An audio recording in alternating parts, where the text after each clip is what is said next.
We are Gold Ivy, a health company dedicated to simplifying health and wellness.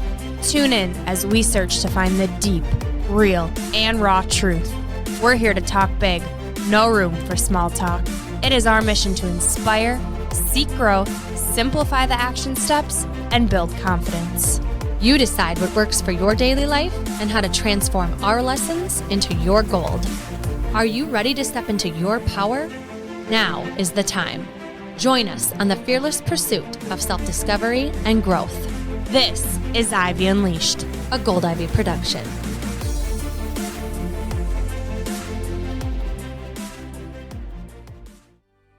If you struggle with digestion, energy, bloat, acne, mood, fatigue, listen up.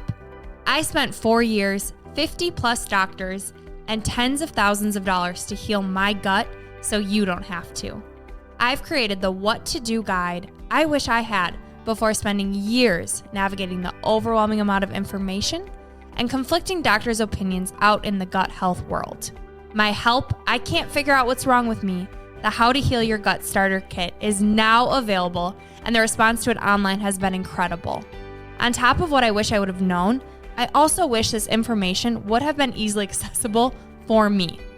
Because of that, it's available to you on the shop page of our website for only $9.99. Included in my guide is what helped me and countless others heal their gut, along with chronic fatigue, acne, hormone imbalances, and so much more. You'll learn what foods to stay away from, what foods to eat, a 4-week gut healing eating plan, lifestyle tools to aid your healing process, and 2 of my go-to favorite recipes. So head over to our shop page on our website, goldivyhealthco.com, and remember, happy gut, happy life. You can heal. Let me help you. If you're a regular listener of the show, or you follow us on social media, you know I, Brooke, just ran my first marathon, and Andrea ran her 22nd state in her goal to run a marathon in every state. How did I go from barely getting out of bed to being able to run 26.2 miles? A customized training plan and coaching with Andrea. With my health concerns, it was important for me to make sure I crossed that finish line safely and confidently. We are so excited to announce that we are now offering customized training plans. Whether you're wanting to run a 5K, 10K, half, or full marathon, we've got you covered. Get your customized training plan plus coaching to get you race ready and keep you motivated along the way. Prior to receiving your training plan, you will meet with me, Andrea, for a 15-minute call to discuss your goals, race details, and schedule your 3 coaching calls. You will receive a training plan for your race, tailored to your schedule, endurance, and cross-training preferences like yoga, biking, strength, or whatever movement you enjoy. Coaching throughout your training will provide accountability, safety, and inspiration to keep you pursuing your training and race goals.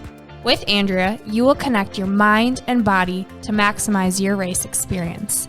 And if you're looking for a custom training plan without coaching, we're offering that as well. Head over to the shop page on our website, goldivyhealthco.com, to learn more and get you across that finish line. Hello, everyone, and welcome back to Ivy Unleashed. Thank you so much for being here. You are going to be so happy you're here today because today is a really big day. The guests that we have here are 2 powerhouses in the health and wellness space that Brooke and I look up to so much. Not only do they have a podcast that creates an inclusive space for health and wellness knowledge that we can apply to our everyday life called Highway to Well, they also created a product that you may have seen in Whole Foods. Their natural juice product, Blueprint, sold for $25 million, and they are now taking the fungi world by storm with their product, Earth and Star. So Zoe and Erica, welcome to Ivy Unleashed. Thank you. What an amazing intro. Can you just follow me around and do that every time I meet somebody? I will follow you anywhere. I just want to I'll have a notepad and a pen just studying you. We are so excited, like Andrea said, because when I found you and your mission, I was beyond thrilled because it is our mission. It completely aligns. everything you preach is what we preach. And it's all about simplifying the complex world of health and talking about if supplements are going to be used and a part of your life, they need to be quality supplements and complement the changes that you're already working on. And that was me within my health journey. You know, listeners know that for the past 5 years, this has been my world, and it's what saved my life. And it's now why I do what I do.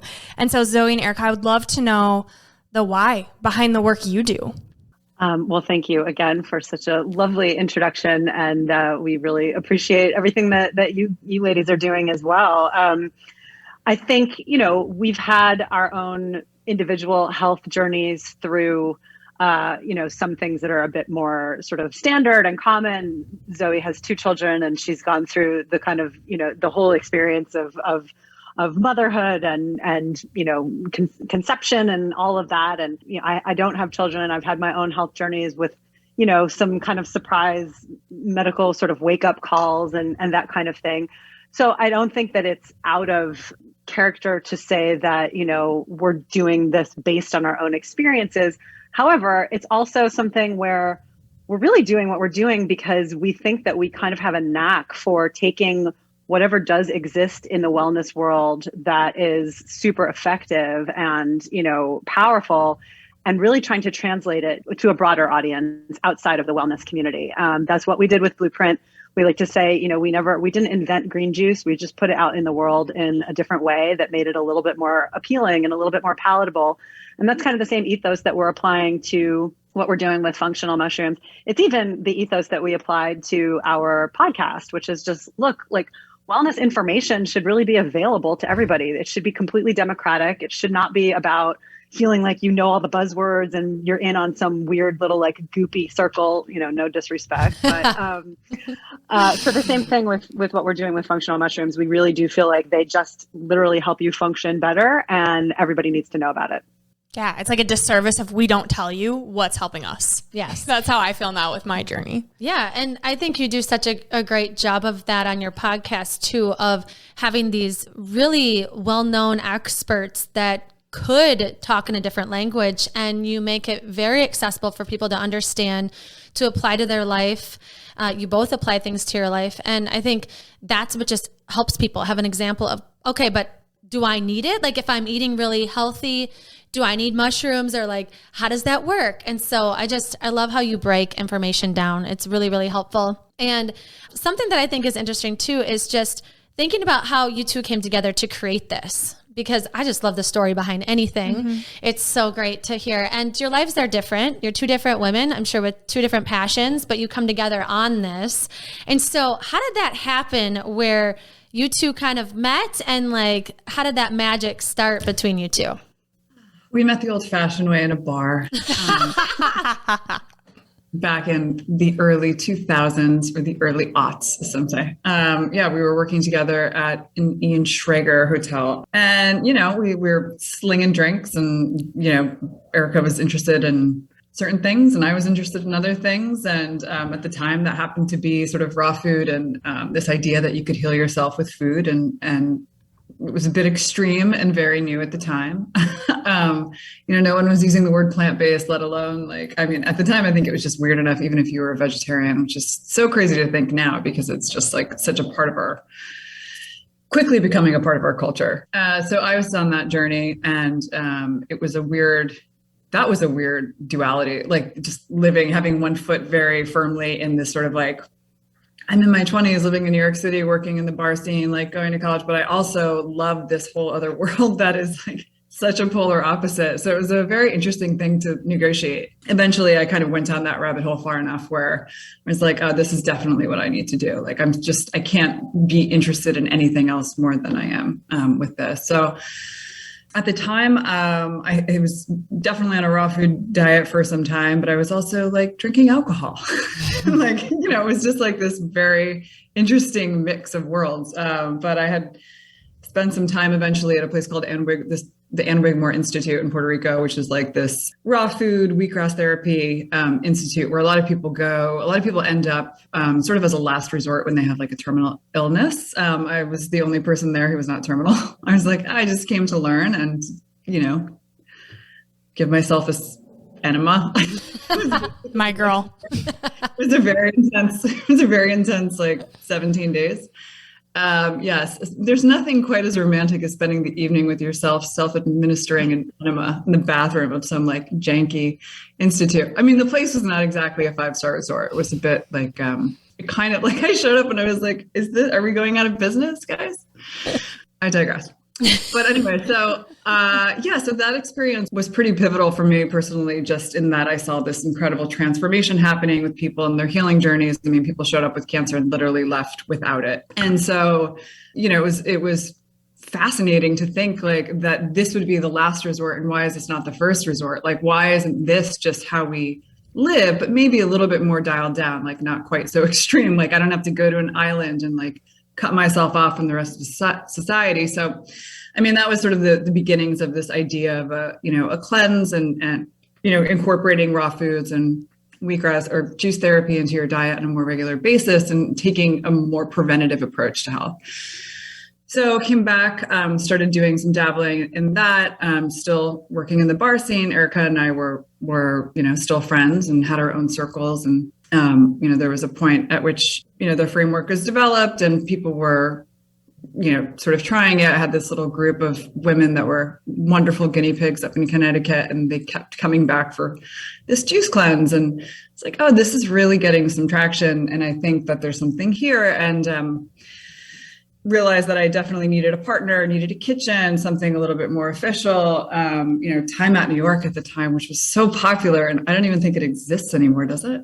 Not in the same way. Not in the same way, yeah. Yeah. It's like a city guide and that's all. And people aren't reading it for the editorial. Yeah, but so they wanted a press release and they were like, what is this juice cleanse? And of course I had to call my friend Erica at the time who was working in PR. And I was like, I need a press release. You know what that is?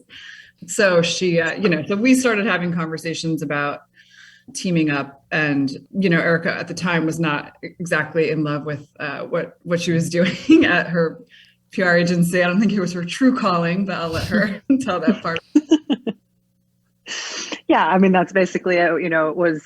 It was definitely on my true calling. I loved what I was learning. I was really fascinated with the food and beverage and hospitality world in general. So those were the types of clients that I was working on. But the more we started talking, it was like everything that we were, discussing in terms of this program and this concept just made sense on a very intuitive level to me. It was literally common sense. Like, why aren't more people doing this? It's because they don't know about it. They're not aware. So how do we raise awareness on something that is so simple that, to Zoe's point, already exists? It's just in this very weird kind of marginalized way.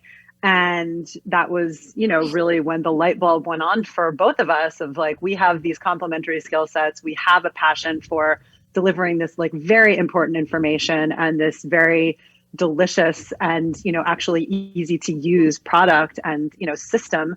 And so, people often ask like, well, what was it like taking that risk? And we say like, it never felt like a risk. It really actually just felt like this is what we need to do next. Like there's no questions about this. This is not something I have to really ponder. This is just obviously where the road is going next. That's so interesting. Well, it's nice that you both felt that way, even with your different backgrounds. And I mean, in business and moving forward from like these people testing it out to getting investors, like that process has to be pretty wild to go through.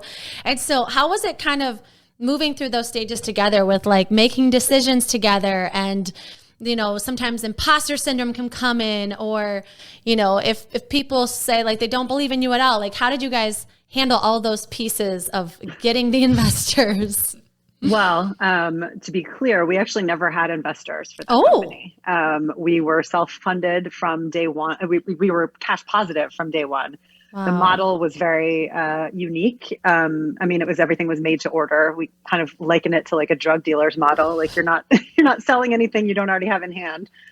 So that piece of it was actually not something that really was a source of stress for us, at least until we scaled up, over the course of those 5 years before we sold. And towards the end of it, we recognized that it was going to take, a big financial kind of impact in order to get us to the next level. But early on, for all we were doing, we had a lot of people coming to us to say they wanted to invest. And we were like, thanks, but I don't think we really need it right now. And imposter syndrome doesn't happen till later. So we were fine. We had the benefit of like nothing to compare it to, no benchmark, no blueprint, if you will. So we were kind of just putting one foot in front of the next, and we had that sort of blissful ignorance, which we'll never have again. No, we're totally just traumatized now for life. Everything is just harder. But yeah, no, we never took on an investor. And, it definitely helps the momentum, at least when you have a business that just has this natural organic growth and word of mouth growth. And, you're not having to put a lot of, it's not that we didn't put a lot of effort behind getting it out there, but, it was also a very different time. There wasn't any social media, really. I mean, it was just Facebook at the time. Like Amazon was not Amazon. It barely existed. Nobody was doing direct to consumer. So the fact that we were delivering things to your door and beverage to boot was like really unique. And it felt very special. So people were just like giddy to have something like delivered to the door. So it's a really, it was a really different time. And I think we definitely, looking back, like realize how fortunate that timing was. I mean, I think it was like it's not to say that all of these social media platforms aren't amazing instruments and tools to get your business off the ground, but I don't know. It's also very noisy and very crowded and very competitive. It's just it's a different approach. Mm-hmm. Yeah. It sounds like you've had this really blissful, you two moment, getting the cash, like things kind of lining up nice. And then now you have this product that we're going to talk about that's like, now it sounds like you said, like, we've been traumatized. There's a lot of moving pieces. Now there's social media. Yeah. And so like you have these different experiences, and I bet that's created a lot of, personal growth for you as entrepreneurs and people. And so what's that been like? Well, I think, and to answer your earlier question, because it speaks to this as well, in terms of how we made decisions together, I think very early on, we really recognized and created, some, not even created, there were just sort of some natural, kind of guardrails around certain areas where we each were kind of more focused than the other. And then there were areas that we came together, and people always ask us, like, how do you divide your responsibilities? And it's not really that black and white on paper. It's like, we've known each other for, 20 years at this point. We understand each other's cadence and work style and areas of like real, superpower and real interest. And it really just comes very naturally in terms of like who's focusing on what and when it makes sense to kind of, align and talk through stuff. And that's not to say that we always agree on every decision of what we need to do next, but we also never come to blows over it. It's like, we'll talk this through and figure out where you're coming from, where I'm coming from, and figure out what makes sense for the business's best interest. And so now I think, it's not dissimilar to that. We've really been able to apply what we learn in terms of like work styles and all of that and go forward. But yeah, I mean, there is still now, we're in a trickier place where we know what we didn't know then, and we probably, we still don't know what we don't know. But I think it's super important for us to kind of stay aligned in terms of our communication with each other. And it's not to say that it works with every partnership. I think we're, supremely lucky, and we are often reminding ourselves and each other of how fortunate we are to really have this dynamic and be able to kind of live in it. Mm-hmm. Yeah. I'm curious. So when you started Blueprint, right, you said there wasn't social media, that it was direct to consumer, and now things are very different, and there are so many supplements just flooding the market. And so I'm curious how your business plan has pivoted, or ways you've had to, incorporate new strategies and how that looks, because the world is constantly changing now with social media. And that's what we're realizing as entrepreneurs is, okay, 1 minute it's TikTok, and then the next minute it's, nope, try this and this and this. And there's so many things being thrown at you. And so how to know what to listen to and to really go forward with. Yeah, we'll let you know when we figure it out. I was going to say, it's such a good question. I mean, it's just like, oh God, isn't that the question of the hour or the millisecond? Because every second you have to ask yourself how to navigate and how to like recalibrate based on what's going on in technology and culture. And yeah, things are moving fast. Again, back in the early 2000s, the wellness world, the wellness industry was not even an industry really to the extent that it is today. So it's like people have a lot of options. They didn't have that many options then. So, not only do they have a ton of options, but you have so many people, these sort of like quote unquote experts on social media who are just like, because I have a juicer, I'm like, like, listen to me. Like, I'm just a self-proclaimed sort of like expert in celery or like whatever it is. I mean, it's just, you really don't know where to look. You don't know what the true, information is, and it's confusing. And so, yeah, I think that is like a constant battle, and it's a constant question for us. So no, we don't have the answer. Well, good. That makes me feel better. Yeah. And I honestly, like, we talked to other businesses as well and other founders, and it's fun to have these conversations because it's validating. It's kind of like, oh, okay, everyone is really trying to keep up and everyone is trying to adjust in real time to the changes that are happening. So it's like literally last month, everyone was like still on Instagram, and suddenly it's like you blink and TikTok is like where to put all of your attention because you got to talk to Gen Z. It's where all of your efforts should go. It's where all the return is. So it's just, like Clubhouse doesn't exist anymore. Like for a second, it was like all the rage. And I was like, oh my God, we got to get on Clubhouse. So it's like, it's so easy to be pulled in all these different directions. Probably a good strategy would just be to sort of like pause and not like be so reactive to all of these trends like immediately as they happen. And that's a challenge because everybody has this sort of like very strong, well, you have to be competitive, but there's this fear of missing out. Like you're going to miss the boat on whatever these trends are. So it's a struggle. So let me ask you this, because you are being pulled so many different ways. You are trying to promote your product that you believe in, that works, while also taking into account how you're different from all these other products and how you fit in. But you both are very health conscious for yourselves. And so how do you take care of yourself during all of this madness? That's my question. Yeah. Also, we'll let you know when we can get the answer to that. It's a very slippery slope, and I'm not going to sit here and say that, I practice all of the proper protocols and self-care rituals every single day without fail. And that's what keeps me centered, because it doesn't, I cry a lot and I have my moments of just like, what are we doing? And I think anybody who says that never happens is probably lying. But, I think it is, look, every day there is an opportunity to say, we get to do this. Like, we don't have to do this. We get to do this. And I try to remind myself of that when the going gets super tough, because it has been tough. Like, I don't think anybody's pulling any punches here. It's profoundly meaningful to have a partner, because, in every instance, but particularly when the going is tough and you have to kind of keep yourself moving forward, because that when it all comes down to it, there is somebody else that's exactly in your boat. And that really is meaningful to me. It maybe is not important to other people, but certainly for me, it's always nice to feel like there's that sense of solidarity. But yeah, I think, we both try to kind of keep a balance of like, okay, I'm probably going to need a little bit of an extra self-care day today. I'm going to need a little extra time. I may need to go and like do some more walking than I normally would do, or do some like literally just not responding to things. I need to kind of go dark for a little while. I think it's really just trying to tune in to like being just super honest with like where you're at. I think both of us are kind of, fed up with the concept of like the spiritual bypassing, where we're just like, everything is great. It's great. It's great. Like, it's not, and nobody's. It is. It is. It is. Like my least favorite thing in the world.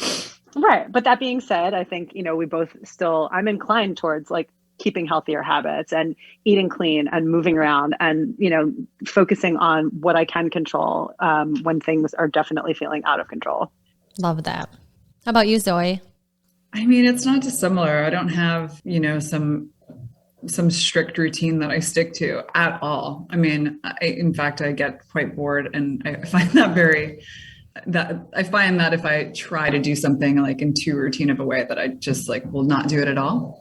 So I don't know. I try and switch it up. I mean, my thing is like, just try and do one thing every day, and it doesn't have to be the same thing. Like, so, if I do Pilates today, then maybe it's like, I'll do like a sauna tomorrow and sweat. And the next day, maybe I'll go for like, I don't know, a hike or something. I don't know. I just try and do something like one thing a day where I could be like, okay, that was like a moment where I took for myself and it was a positive thing. I don't have like a meditation practice, although I do that sometimes. It's nothing regular. I don't have a gratitude journal. I really like talking to friends on the phone. I find that is insanely feel like uplifting and makes me feel immediately better. And that's something that we don't do anymore, really. It's like those little things, those little points of connection in real time with real people, I think are extremely valuable and overlooked. So that's a big one. I don't know. I think that those are the top, that's pretty much it. There's no real magic, there's no real secret in my back pocket. I'm sure there was, but it's a little bit of everything. Yeah. It also sounds just like the way you two talk, that you know yourself well, and something like Brooke and I have had on like human design people and, astrology and all these different things to get to know yourself more. And it sounds like you both know what you need. Variety is really important for you. And I love what you said too about it changes. It's not always the same, but if I just do one thing a day, like just even knowing that that's important, or going dark, like you said, Erica, like just not responding to things and giving yourself a minute to just be a human being, even checking on what you need, especially when you're creating a product like Earth and Star. I really want to get into this. I want to hear about it. And I think that, we're starting to hear more about mushrooms and their healing properties. And I think a lot of people, like, they've heard about them, but they actually don't really know that much about them. And so just give us the rundown on Earth and Star, what it is. We want to hear all about it.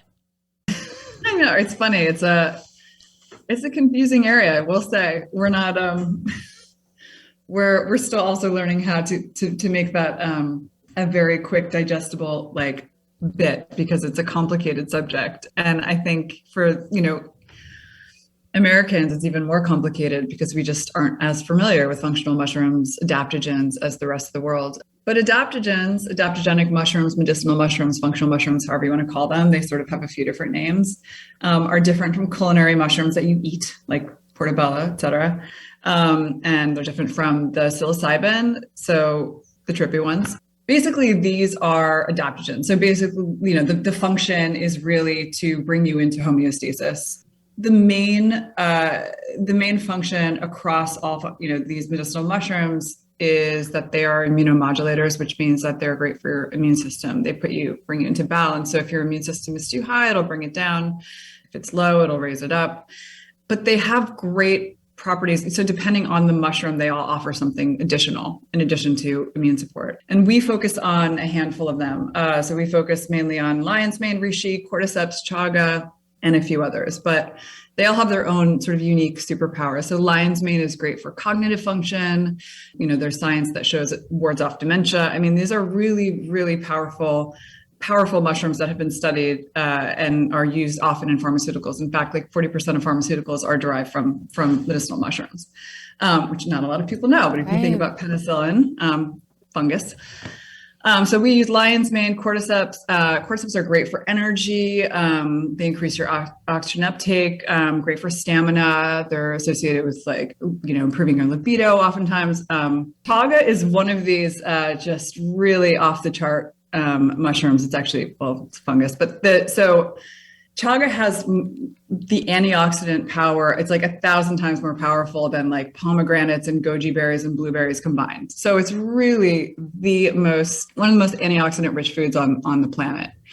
Reishi is often associated with calm and relaxation. It's actually great for your liver. If you're looking to detoxify your liver, like I often am, because I truly love wine. And it's great to take at night, because that's when your liver cleans itself. So anyway, the functionality kind of runs, it's different depending on the product. But those are the ones that we tend to highlight. But the idea with Earth and Star is that we want to basically improve what you're already doing. So we want your habits to get a little bit better. It's very simple. So, if you are a coffee drinker and you love coffee, we have a amazing organic dark roast coffee. We've got a great ready to drink cold brew, and we've just added functionality. So we've just made it healthier. And we do this across the board with other food, snacks, beverages. So we've got a line of lattes and cold brew coffee. We have ground coffee for home use. We've got a line of tinctures. We have gummies, if that's your thing, as we know it is for so many Americans. Do you know that adults actually consume more gummies than kids? Just a fun fact for. It honestly doesn't surprise me. It's like, I think it's like 70% of gummy consumers in the US are actually adults, not children. And then we have a delicious line of chocolate bars, which are, again, 72% organic dark chocolate, no junk. Everything is super clean label. And we've just added a ton of functional mushroom extracts. So nothing tastes like mushrooms. Everything tastes exactly as it should. So if it's a chocolate bar, it tastes like a chocolate bar because it is. And if it's ground coffee, it tastes like amazing ground coffee. So that's the idea. We basically just want to improve your everyday habits. Yeah, and I love that you guys are small changes, because I think, and from my personal experience, it's overwhelming. All of these things we can do to take care of ourselves, right? And when you guys were talking about how you take care of yourself, it's whatever you feel like you need. And it's different for everyone. And for the longest time in my healing journey, it was finding the perfect routine, finding the perfect products. And it's all about just, that is causing stress, which is not helping, right? So with your products, it's have this instead of your coffee or add this gummy in. It's super, super simple. I will say too, something that comes to mind is coffee. And for all of our listeners who deal with some gut health issues like your girl, switching to coffee that has mushrooms in it and is easier to digest, isn't full of mold. Like, you know, you can get super specific on what you're looking for, but I just want to call out that if you notice that coffee upsets your stomach, this is an incredible alternative. Right. I was also thinking of the dark chocolate just being a healthier alternative, just being dark chocolate than milk chocolate or whatever kind of chocolate's out there. So to have it also with mushrooms, I think my biggest thing when I think about this product or these products is that sometimes I think we resist feeling our best. It's like, but how good could you feel? Like, yes, you're drinking your coffee, but what if your coffee like actually made you a little bit quicker, smarter, like on your toes, you know, making you feel like not only am I a little jacked because I got my caffeine, is like also this is actually really good for my immune system. This is great for me long-term health-wise. Coffee actually helps you live longer too. It's actually really good for you. But to have a high-quality product, I feel like you could gift it to people. It could be a treat for yourself with the dark chocolate.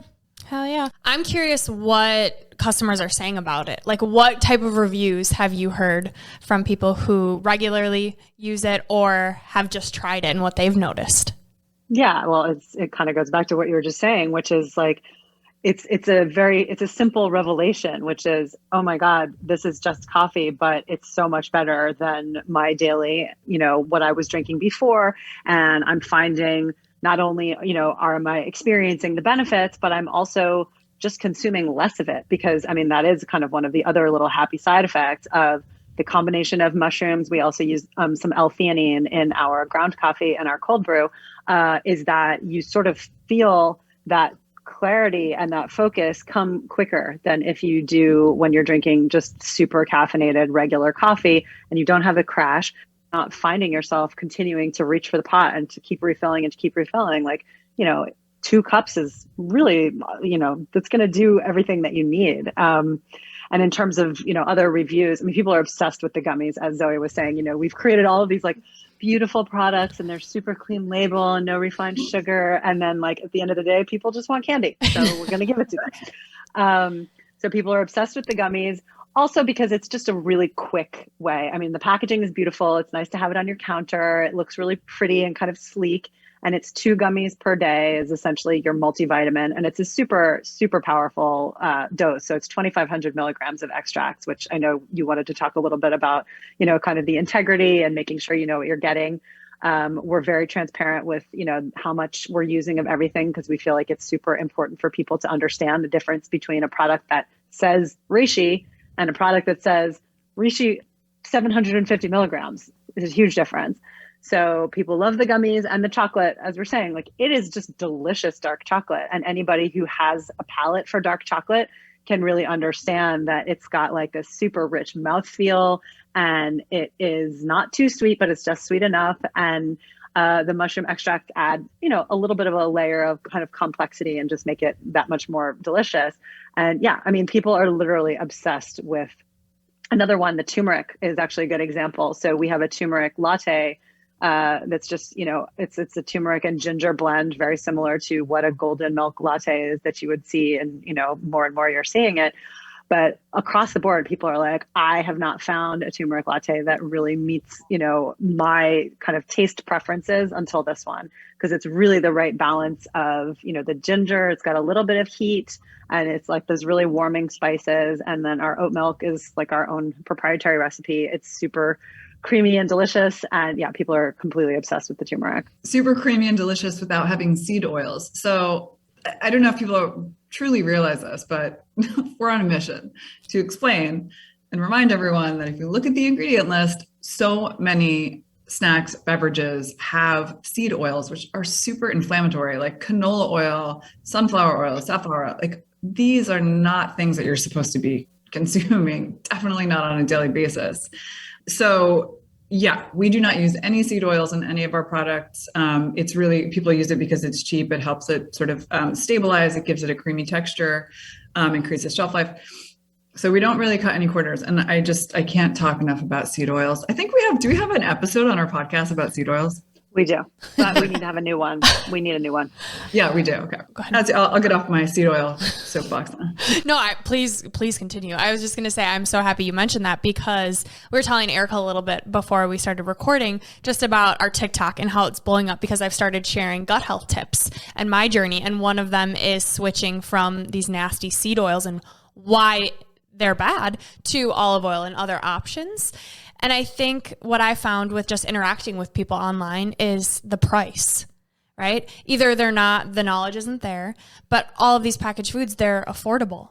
And so if you're not educating yourself, it's the cheap option. Why would you spend this much money on all of these things? And so it's important to know what you're getting out of these things and the cost of health when you don't have it.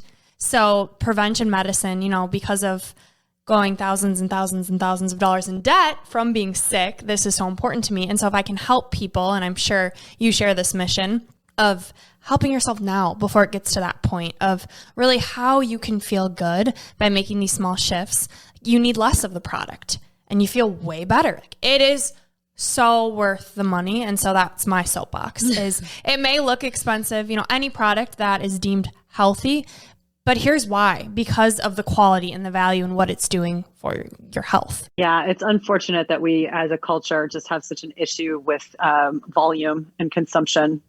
Like the Cheesecake Factory is like the sort of representative of everything that is wrong with the way that we eat, which is, everything is supersized always. And we don't understand, to your point, we don't understand the value of a little bit less, but higher quality goes the distance. And we have to start getting into that mindset of what you're saying. Exactly. Like, preventative measures now will pay off in the long run. And if you spend a little bit of extra money on that olive oil, that super high quality, organic, extra virgin olive oil right now, as opposed to saving whatever you're going to save, like $1, $2 on, the cheap canola oil or whatever, that actually will pay dividends. But it's a very hard mindset to shift into. And look, not everybody is in the position, I fully recognize, to spend $12 on a bottle of olive oil, but wherever you can make those small changes, it is just so, so, so critical. Right. And again, going back to education and the benefits of olive oil versus the other oils. And so I'm so glad you touched on that, Zoe, because I think that's really important. And I think people don't know that. They don't go to school for nutrition, so they just don't know. And a plant, okay, like plants are good. So sometimes it's like these common things that you think that people would know, they just don't. And I'm curious about how that is as an entrepreneur, creating such a quality product, knowing that there's costs that you're going to have to pay.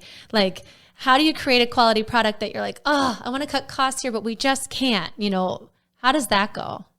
It's a challenge. I mean, I think it is, it's frustrating when you sort of make all of these products super clean and you take all the time and the effort and spend all the money, and not everyone sees the value in it, I guess. At the same time, I see why sometimes companies just don't go to that, make the effort, right? So it's like, well, if people aren't that's not how they vote, right? Like, they vote with their taste buds. Like, does it taste good? Great, I'm going to buy it. Is it kind of cheap? Great, I'm going to buy it.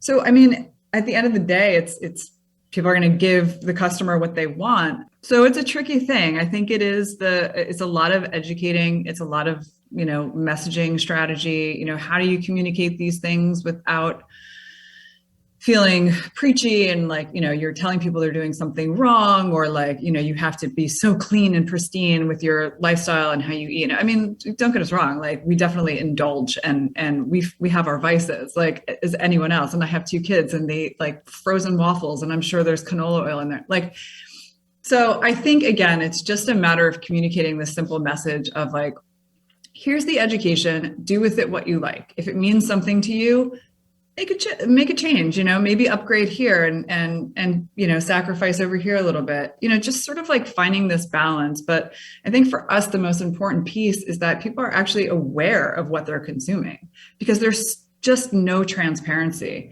especially when it comes to functional mushrooms. I mean, it's a new category. There is really not a lot of regulation, and everyone is jumping in now. And I know oftentimes it will fall into this sort of like murky world of somewhere between supplement and somewhere between food. So it's very confusing. I think, for us, another message that we're trying to communicate very clearly and strongly is that with functional mushrooms, it's very important that you are consuming products, functional mushroom products, that are actually using the right part of the mushroom, which contains all of the functionality that we're promising, right? Like all this immune support, this gut health, all of these wonderful things come from these compounds called beta-glucans or polysaccharides. Those are concentrated in the fruiting body, which is the mushroom, the top part that you actually see above ground, or in this case, most often like, on the side of a tree. But the mycelium is the root structure that you don't see, right? And that is something that can be very cheaply cultivated on like an unnatural substrate, like a grain or a rice or oat. And so what's happening now in the space is that a lot of brands are using the mycelium, grinding it up with all of that oat or rice or whatever they're growing it on, putting it in a bag and calling it a mushroom extract. So we are very upset by this. It's definitely something we need to educate around, and we need to, we do a lot of messaging on our packaging. We make sure that we always use the word 100% fruiting body, no mycelium. And I think, consumers need to be aware of that. And there's a lot of markety kind of spin to this word mycelium too, which is like mycelial biomass, or like full spectrum mycelium and fruiting body. But it's a bunch of shiitake, honestly. I think you have to just be really aware when you're buying mushroom products that you have to look out for fruiting body, which is what you want, mycelium, which is not what you want. Mycelium has a great place elsewhere, like in textiles and replacing leather and, plastics, but it's not a consumable for functionality. And the fact that so many companies are doing that because of costs, and the consumer, they don't know. They see, these healing benefits of mushrooms, like, hell yeah, put me on, when little do you know. And that's exactly what I wanted to avoid during my healing journey, and why I think it is so important. I know it's important because exactly what you said. Mm-hmm. I'm curious why that's not regulated more. I'm sure that's what makes you so mad, but like, money. It will be. Okay, it's coming. It's just too new. It's too new. And I think that, coupled with, what I was saying earlier about the actual milligrams, again, we're really trying to lead with transparency and education. So you can let somebody know that just because your product says it has reishi doesn't actually mean it has any kind of meaningful dosage in it. It just means that they're allowed to put that on the label. So, without resorting to public shaming, we're really trying to just lead with as much education on our side as possible to inform people to make a choice. And if nothing else, they will say, okay, well, I learned from you, but I like this product better, so I'm going to get it. And we're like, you know what? Great. Like, you're still getting the right quality, and you're a believer in what we're trying to build. And ultimately that comes back around. Totally. And I'm sure people listening, because now I'm wondering, all right, we've got all these amazing properties of mushrooms, good quality. Where can they find it? earthandstar.com. And of course, Amazon. Well, good to know. Awesome. So something I want to add, people ask like, well, how do I know which one I'm supposed to take when? And the whole idea is really like, we're not prescriptive about it. I take a different combination of our products every day, just depending on what I'm, up for. The gummies are easy. The tinctures are super easy. But there's no prescriptive amount. It's like, and it's also, it's very difficult, if not impossible, to actually overdose on functional mushrooms. Like we're talking about a therapeutic dose being, around 2,000 milligrams or 2 grams. I mean, I have friends that take like 7 grams a day of just lion's mane for cognitive support. So it's really, of course, you should check with your doctor. We're not suggesting that you just kind of like go, freely into the wind and consume nothing but mushrooms all day. But, you let your doctor know what you're consuming and there should be no issue. And then your doctor will be like, what are functional mushrooms? Right. And then you can educate them with everything you just learned. So yeah, be sure to ask your doctor. And they'll say, nutrition has nothing to do with how you feel. Exactly. I'm curious, your tagline is the future is fungi. What do you mean by that? Oh, so many things. We love this. I mean, so the future is fungi. It simply means that the future is fungi. That suddenly we have all of these issues, right? Whether they're health issues, environmental issues, mental health issues. And it seems like out of nowhere, all of a sudden, mushrooms are the answer for every single one of those things. Not the only answer, but they're pretty powerful. So if you think about, everything that we're doing with functional mushrooms and what they do for your health, when you ingest them, extremely powerful. It's a loading process. You do it every day. It's a preventative health measure. I mean, it's a great tool that we haven't used yet. And then if you think about, where we are environmentally, which is terrifying, we're now discovering that there's a mushroom that actually eats oil spills and landfills and plastic, can actually break it down, consume it, and then you can actually eat that mushroom. And that mushroom will actually have healthy benefit like properties in it. So that just absolutely blows my mind, as well as, when you think about textiles and, the leather industry being just like horrible for the environment. So you can use mycelium, which is the root part of the mushroom, to make leather and a bunch of really high fashion. Does that sound crazy? No, I'm just wondering if there is a mushroom for snoring dogs. I know. I was like, is that someone's dog? And then there's, a mushroom that you can just stick right on his snout. My dog I'm so sorry. He just he won't leave my side. It's okay. Our listeners are dog lovers. Very good. So environmentally, they're solving tons of problems, where they're replacing plastic, at least the mycelium part of it, replacing leather, eating oil spills, and then all of the work that's going into MAPS and mental health and using psilocybin as a tool there is just, I can't wait for that to get a little bit more attention and hopefully be more widely embraced legally, at least. All of those things are coming. I mean, they're here. So yeah, that's, I guess, what we mean by the future is fungi. I love that. Man, you're smart, Zoe. Me too, Erica. I feel like it's just so nice. I feel like people sell products. It's so much just like for the money, and it's just like, it's good, buy it. But it's like, you guys know what you're talking about. You care what you're providing and putting into the world. And, you even are saying like someone else is going to buy their product. I mean, cool. It'll come back. Like, I just think you have so much integrity in the work that you're doing and what you're putting into the world. And you've done this more than once. And I think it's just awesome that there's entrepreneurs like you out there in the world that, number one, provide a podcast with just like endless free tips about how to take care of yourself. And then to think about like, where's the gap? Like, let's fill it. Like, fill it with something that makes sense. And sounds like you have really good timing on when those things need to come into the universe too. So that's awesome. But just thank you for what you're doing, the work you're doing, the products you're providing.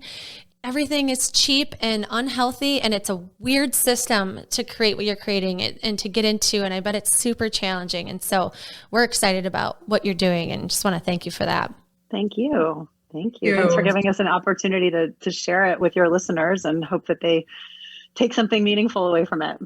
Definitely. Absolutely. We are so excited for our listeners to check out Earth and Star. So that's earthandstar.com. Erica and Zoe so kindly have offered our listeners a little special gift. So what can they use to help them out? So if they go to earthandstar.com, they can use the code IV15 at checkout for 15% off their first order. We're also available on Amazon, and on our website, you can go and see the retail locations all around the country where we're available. So if it's easier for you to pop into your local store, that's an option too, but you only get the discount if you come to earthandstar.com. Awesome. Amazing. Thank you so much. And be sure to leave a review so they can know what you loved about it. And we Yes. want to know too. Definitely. I want that dark chocolate. Oh, And I'm a coffee drinker. I'm just and gummies, like we eat gummies every day for breakfast. So I'm going to be filling up my cart. immediately add to cart. Yes. All right. Well, thank you too again. We leave our listeners with 3 gold stars. So these are our takeaways. Small steps. I know it's kind of hard to put everything y'all are about in 3 takeaways, but if you had to, what would they be? Light, just any kind of natural light as much as you can over the course of the day with no UV blockers, no blue blockers, nothing. Just like pure light is amazing. It directly impacts the quality of your sleep. So sleep would be my second one. And this is a constant quest my whole entire life. And it's getting better a little bit at a time. I'm going to say light, sleep, and mushrooms. I love it. Zoe, would yours be the same or do you have 3 different ones? Sleep is probably my number one. It's my number one, especially with 2 kids, because I really have a like such a great point of reference. Like when I don't sleep, I feel X. When I do sleep, I feel Y. I mean, it's just such an obvious contrast. And on every front, I think it affects my health. So I would say sleep and prioritizing sleep is just like tops. And I'm also a great napper. I will shut it down if you give me a dark room. I think light is definitely important. Getting outside, I do that or at least try to every day early. I'm kind of forced to. It's a force function. Is that what you say? And I mean, I think the last thing again is, I mentioned this earlier, but I really feel like this is just such an overlooked, thing that you can do very easily that is so important for your mental health. And it is just picking up the phone or talking to a person, either in person or over the phone or whatever it is, like a real person having a real exchange, not over a screen, not over a Zoom, hearing someone's voice, not focusing on staring at your own reflection in the Zoom, in this, like today, it's just like a lost art, like the art of conversation, the art of just being like, hey, I just called to say hi and check in and I don't really have an agenda. And like, what are you up to? We text and it's just like, it's the only way we really seem to communicate on the regular. And, when you text someone, how are you? You're not really asking how they are, right? It's kind of like, if you really wanted to know, like no one's going to respond to a text with like a true picture of how they're truly doing, right? In text mode. So I just think that is something we need to get back to and start to, force yourself. It's like uncomfortable. You're like out of habit, but like pick up a phone, like go meet someone in person and have a conversation. Love it that. sounds so simple, but You're right. But the important things and the things that actually make us healthy are simple. That's what I'm learning. It's getting back to the basics like sunlight and sleep and good quality food or supplements. It is food. It's the earth, mushrooms. Yeah. And talking to different humans. Yeah, human connection. Yes. I love that. You two are so genuine. And I love meeting people that are powerhouses, that are successful and then grounded. I feel like you're just 2 magical unicorns that are hard to find and that are hard to like have real conversations with. And I can't say this enough about Highway to Well is like when we were talking about today, I didn't really feel that nervous. I was just like, I feel like I know them. I feel like they're so honest and real and raw and like can joke about insecurities or things they're bad at. And it's like so refreshing.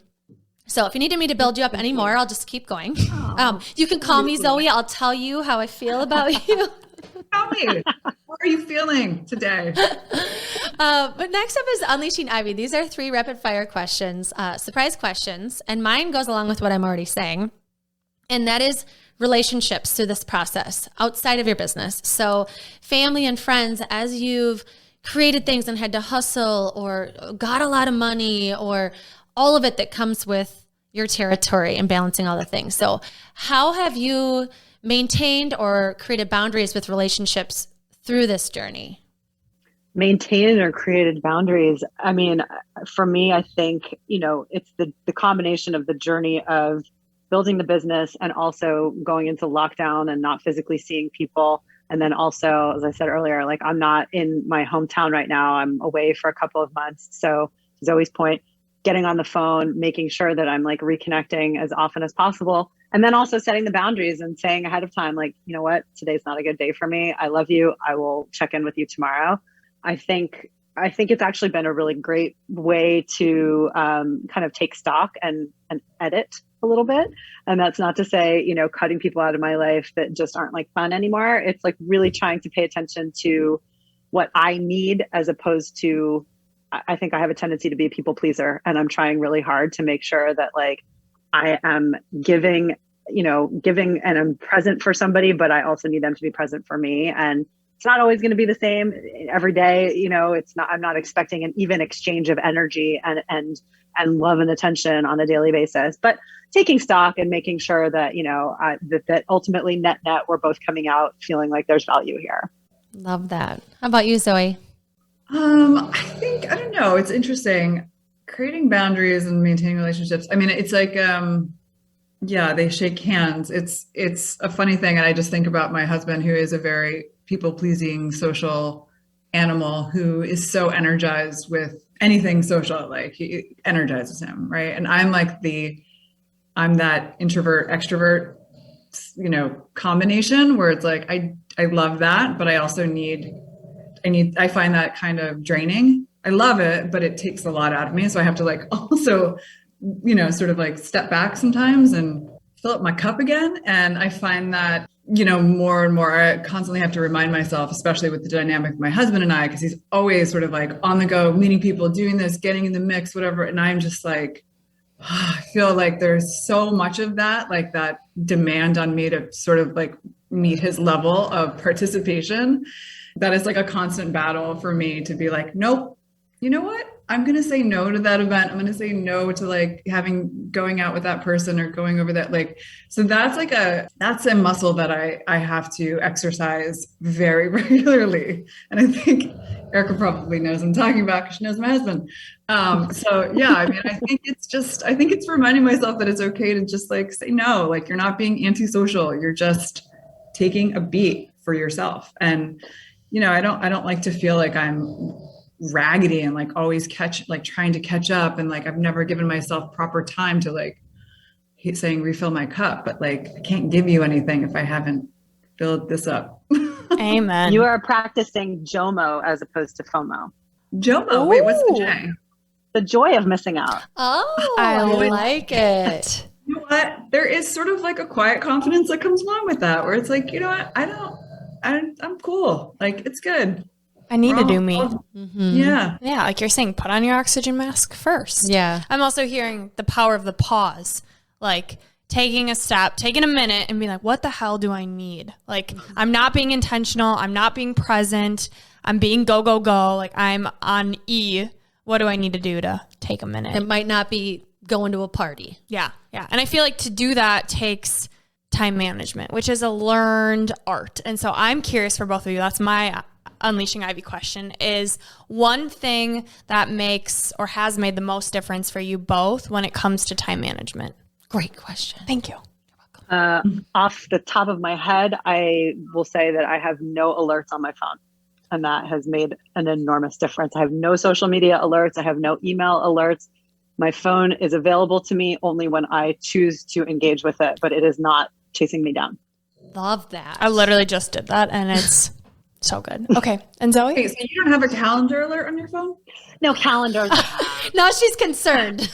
I know when I'm supposed to be someplace, but I'm saying in terms of things requiring a response or requiring, attention that I'm not otherwise interested in giving. No. So that's it. No. Yeah, I don't do that. And okay. your number gets through all of the filters. Don't worry. I'm not going to. I was like, oh, silent mode.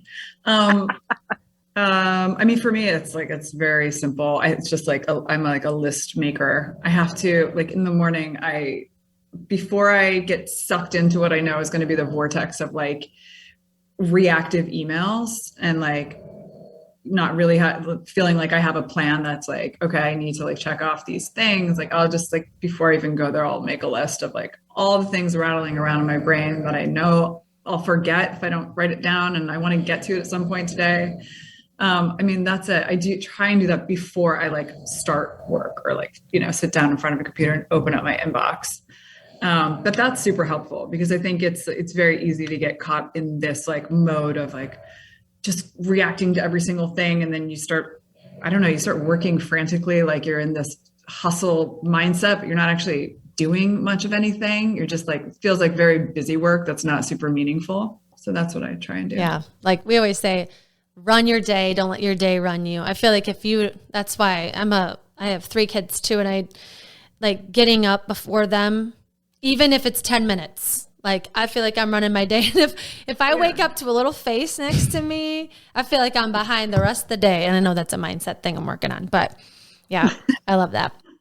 Also, before I ask the last question of Unleashing Ivy, I need to know the name of that dog that is snoring because what is the name of your dog?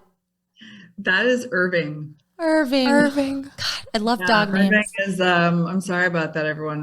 There's nothing I can do. He's old and he's deaf. And you know what? He knows the importance of sleep. Irving is self-caring right now. He's practicing self-care. Yeah. I love it. You know what? He doesn't care what anyone thinks.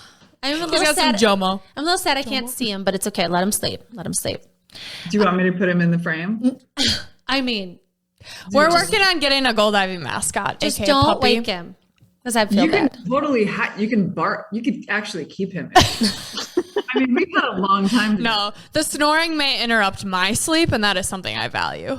Yeah, I feel like I can hear him snoring from like miles away when I'm not. Just in the back of your head. Yes, constantly. Oh, he's little. Oh, is that a Cavalier? Yeah. Oh my goodness. And he's deaf? Yeah. Oh, what like a 1,000 sweetie. years old. Yeah. Oh my gosh, I love it. Everyone needs to go to YouTube immediately and check out this pup. Oh, are you so tired or you can't hear me? Yeah, you're good. Oh, obsessed with dogs. I want one so bad. Irving. Okay, last question of Unleashing Ivy. And take your time with this, but what is one thing you wish you would have known sooner? Nothing. Oh, can you elaborate on why nothing? No, I know. This is my new perspective on that question, which is just, and I think about it in the context of kind of every major sort of like life moment. Like when I think about it in the context of business with Blueprint, I think if we knew how hard it was going to be, we wouldn't have done it. I think about children. I feel like if I knew how hard it was going to be, I probably wouldn't have done it. I think about it in the context of marriage. I'll go ahead and say that.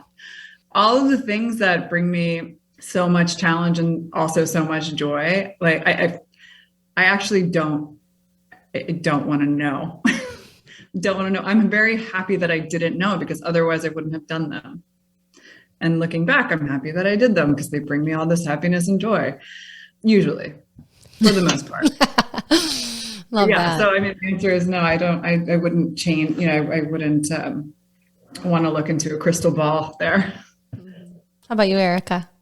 Amen to that. I think I would probably. This is kind of along. It's sort of the parallel of like, what would you tell yourself, looking back? But I think it's just like, it doesn't all have to be that serious. I think that's also my thing. My whole life is like, I've just, taken things very seriously and wanting to do a good job in every area. And it's like, it just doesn't all have to be that serious all the time. It really doesn't. Oh, I love that. It's so important too. I mean, we're like baby entrepreneurs, compared to you guys. And it's like, if we're not having fun in this process or enjoying what we're doing, like what is the point? Like we don't want to be miserable.